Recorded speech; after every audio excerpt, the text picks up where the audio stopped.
Welcome, everyone. Have you ever found yourself staring at two seemingly similar electric vehicles and wondering which one actually belongs in your driveway? Well, today in this explainer, we're staging a definitive lifestyle matchup between two absolute heavy hitters in the electric vehicle space. We've got the nimble, city-savvy Volkswagen ID.3 going up against the roomy, highly versatile Volkswagen ID.4. If you've been eyeing the electric vehicle market and wondering which of these VW models is actually built for your specific day-to-day life, you are in exactly the right place. We aren't just rattling off dry spec sheets today. We're looking at how these cars actually fit into the real world. Here is the roadmap for our explainer today. We're going to start by meeting the contenders, then talk power, battery, and range. After that, we'll dive into charging networks, get a feel for the driving experience and acceleration, and then look at space and family usability before delivering our final verdict. Let's get right into it. Section 1. Meet the contenders.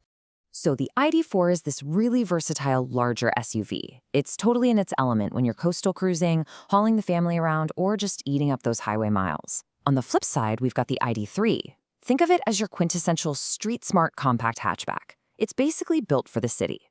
Now, both of these give you that super calm, quiet electric driving experience, but as you'll see, they have completely different footprints.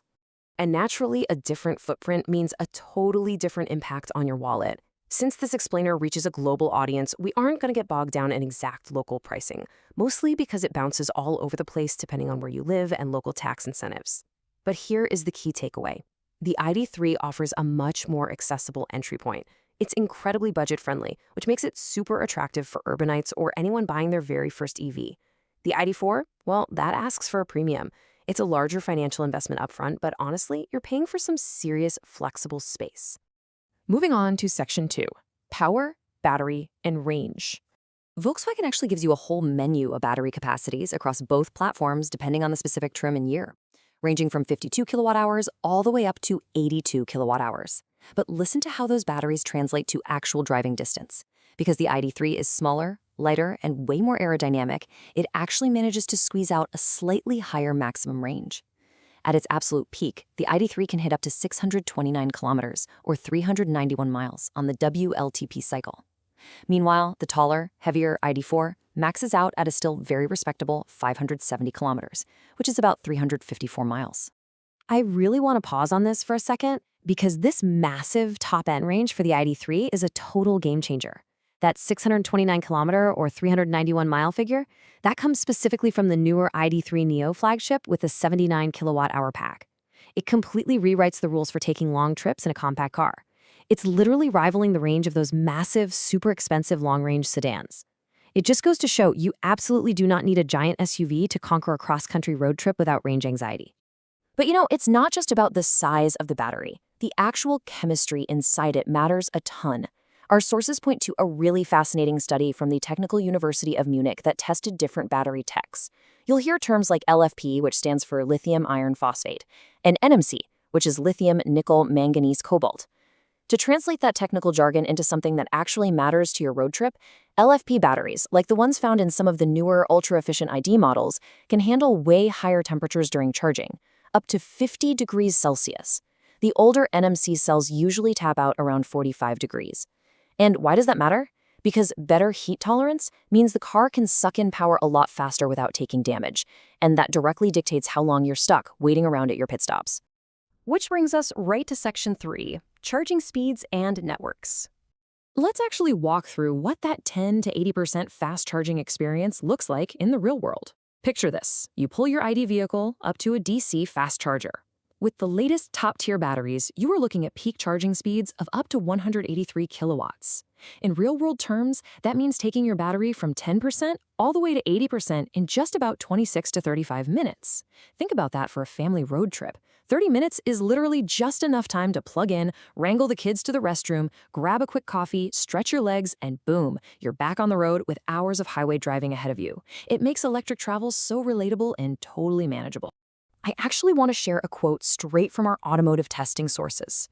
They note, and I quote, "The ID.3 typically travels a bit farther per kilowatt hour, stretching stints between stops when you keep speeds sensible." End quote.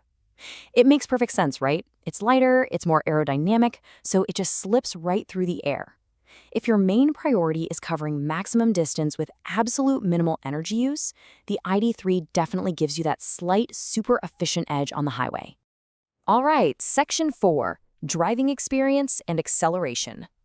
Now, you might naturally assume that the smaller, lighter car is going to be the faster one, but surprisingly, despite its extra bulk, the ID.4 packs a significantly bigger punch. In its upper trims, the ID.4 pumps out up to 299 horsepower, rocketing it from 0 to 100 kilometers an hour in a brisk 6.1 seconds. Meanwhile, the ID.3 tops out at around 231 horsepower, taking 7.1 seconds for that exact same sprint. So with that extra horsepower and a massive bump in torque, you are absolutely going to feel that shove back in your seat when merging or overtaking in the ID.4. But hey, straight line speed definitely isn't everything. The actual character of the drive is huge. The ID.3 is incredibly nimble and light on its feet. It effortlessly darts into tight parking spaces and boasts a really tight turning circle. It honestly takes all the stress out of navigating those crowded, narrow city streets. The ID.4, on the other hand, it feels completely planted and steady. It's this beautifully relaxed highway cruiser that just shrugs off heavy crosswinds. Sure, you're always aware of its larger size, but that size is exactly what gives it such a wonderfully smooth, commanding ride on long journeys. Let's pivot over to Section 5, Space, Kids, and Cargo. When we talk about luggage, the numbers honestly just speak for themselves. The ID.3 offers 385 liters of boot space, which is absolutely perfect for your daily errands and grocery runs. But the ID.4? It boasts a massive 543 liters of luggage volume. That is a ton of extra trunk space, making it the undisputed clear winner if you are routinely hauling bulky weekend gear, huge sports bags, or a giant dog crate. The thing is, the ID.4 was designed from the ground up with real-world family logistics in mind. It's not even just about what fits inside the trunk, it's about what you can attach to the car itself. The ID.4 actually offers towing capabilities, so whether you need to pull a small trailer or hook up a heavy-duty bike rack for the weekend, it is ready for family adventures in a way the smaller hatchback simply wasn't engineered for. To summarize daily usability, we are really looking at a tale of two entirely different lifestyles. The ID.3 is fantastic. It has a flat rear floor and a wonderfully efficient footprint. But let's be real, if you're taking a full family holiday in the ID.3, you are going to need some highly strategic Tetris-level packing skills. The ID.4, though, gives you that glorious, just throw it all in kind of convenience. Plus, it has higher seating, meaning you aren't straining your back bending down to buckle in the kids, and those rear doors open much wider. Trust me, when you're wrestling a bulky child car seat into the back, those wide doors are an absolute lifesaver. And that brings us to Section 6, the final verdict. So I want to ask you directly, which of these electric vehicles actually fits your life? Take a second to really reflect on your own daily routine. What does your commute actually look like? Where do you park every day? Are your weekends spent darting around downtown traffic, or are you hitting the highway for long road trips with a fully loaded back seat? Well, here is the definitive summary based on all the data.